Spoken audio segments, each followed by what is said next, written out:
Aku lahir 3 November 1900 di kota kecil bernama Herzogenaurach, Jerman. Ibuku membuka jasa laundry, dibantu oleh kakak lelaki dan perempuanku. Kami terkenal di kota sebagai bocah laundry, tapi aku tak masalah dengan itu, karena selalu teralihkan dengan pekerjaan ayah.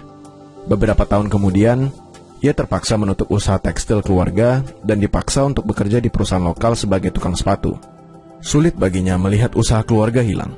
Tetapi jika bukan karena hal itu, aku tidak akan mungkin menciptakan salah satu brand terkenal di dunia. Seingatku, aku selalu menyukai olahraga, dan aku jago dalam bidang itu. Bukan hanya di satu atau dua bidang. Lari dan lintasan, ski, sepak bola, football, tinju. Aku menyukai segalanya tentang olahraga. Tapi aku juga merasa risih oleh hal yang sama di semua olahraga.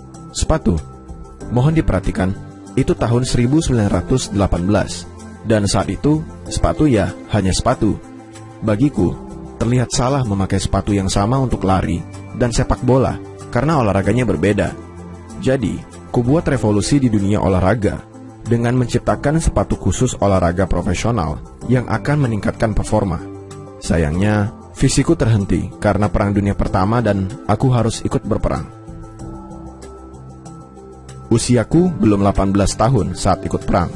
Itu mengubah kehidupanku ke depan, dan aku berjanji pada diriku untuk tidak pernah menyia-nyiakan waktu untuk hal yang tidak kupercayai. Jadi, saat aku kembali, aku mengubah ruang cuci ibuku menjadi ruang kerja sepatu, dan bersama teman, kami membuat mesin sendiri dari sepeda, karena saat itu, ekonomi Jerman dilanda penurunan.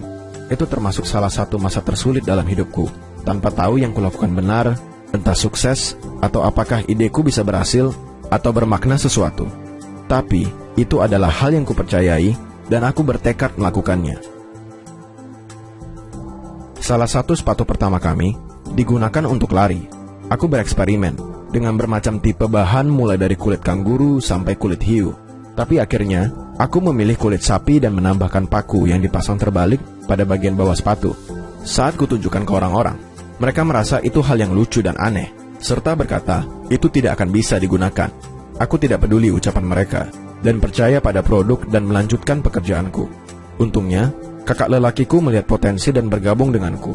Dia sangat ahli di bisnis dan marketing. Kami menciptakan Dassler Brothers Sports Shoe Factory. Pada Olimpiade Jerman tahun 1936, kami melihat kesempatan emas untuk menunjukkan pada dunia bahwa sepatu buatan kami adalah apa yang dibutuhkan oleh para atlet. Kami akan melengkapi para atlet dari seluruh dunia dengan sepatu kami, agar bisa dilihat di panggung dunia. Melihat sepatu kami berhasil, banyak atlet yang memenangkan lomba dan memberikan pujian positif untuk sepatu kami. Sepatu kami mencapai panggung dunia saat pelari Amerika Jesse Owens memenangkan 4 medali emas dengan sepatu lari kami. Dunia olahraga belum pernah melihat sepatu seperti itu sebelumnya, dan pesanan mulai berdatangan. Namun, di saat kami membuka pabrik baru dan berkembang, Perang Dunia Kedua terjadi, dan itu mengubah semuanya. Untuk menjaga bisnis tetap berjalan, kami diwajibkan bergabung dengan Partai Pekerja Nasional, atau berisiko kehilangan segalanya, dan harus memecat 100 karyawan lebih. Aku merasa terpuruk akan segalanya. Yang kupikirkan adalah olahraga dan kemampuannya untuk menyatukan orang dari berbagai kalangan warna dan nasionalitas. Bukan perang yang memisahkan antara keluarga dan orang-orang. Kakak lelakiku dan aku pergi berperang, tapi tidak seperti kakakku, aku dibebas tugaskan lebih awal agar bisa mengurus bisnis. Kami berusaha mengatasi jarak melalui berkirim surat, tapi kakakku merasa aku tidak menjalankan bisnis dengan baik, dan kami mulai sering beradu pendapat. Akhirnya, setelah kakakku pulang dari perang, kami memutuskan untuk berpisah jalan dan tidak pernah bicara satu sama lain. Kakakku menjadi salah satu pesaing besarku dengan perusahaan sepatunya sendiri, Puma. Saat Amerika memberikan bantuan untuk memulihkan ekonomi Jerman setelah perang, mereka menyediakan bahan-bahan sisa perang yang bisa kupakai untuk melanjutkan pekerjaanku. Aku punya pekerja, bahan, semangat inovasi, tapi kehilangan nama untuk brand sepatuku.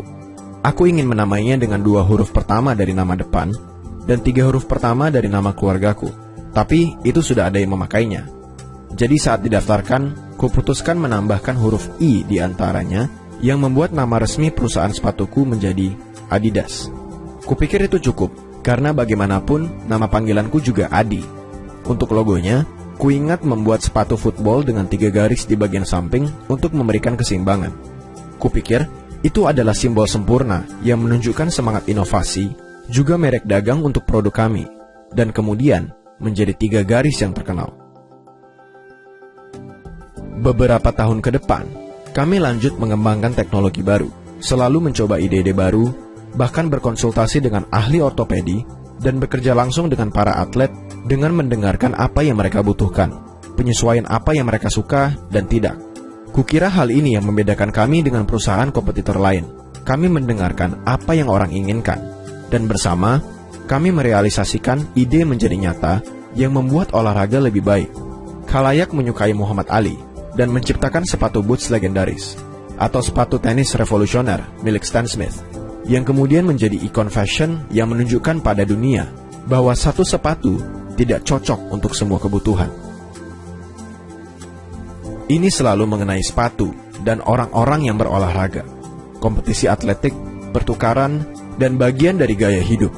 Bagaimana itu menyatukan orang bersama, menciptakan yang menang dan yang kalah, dan menjadi saksi mereka yang kehilangan kemenangan, dan menjadi pelopor di zaman mereka. Kami percaya bahwa sepatu lebih dari sebuah alat. Itu adalah perwujudan dari semua generasi sebagai simbol kemampuan. Tapi yang terpenting, tekad pantang menyerah. Namaku Adolf Adi Dassler, dan aku pendiri perusahaan perlengkapan olahraga Adidas.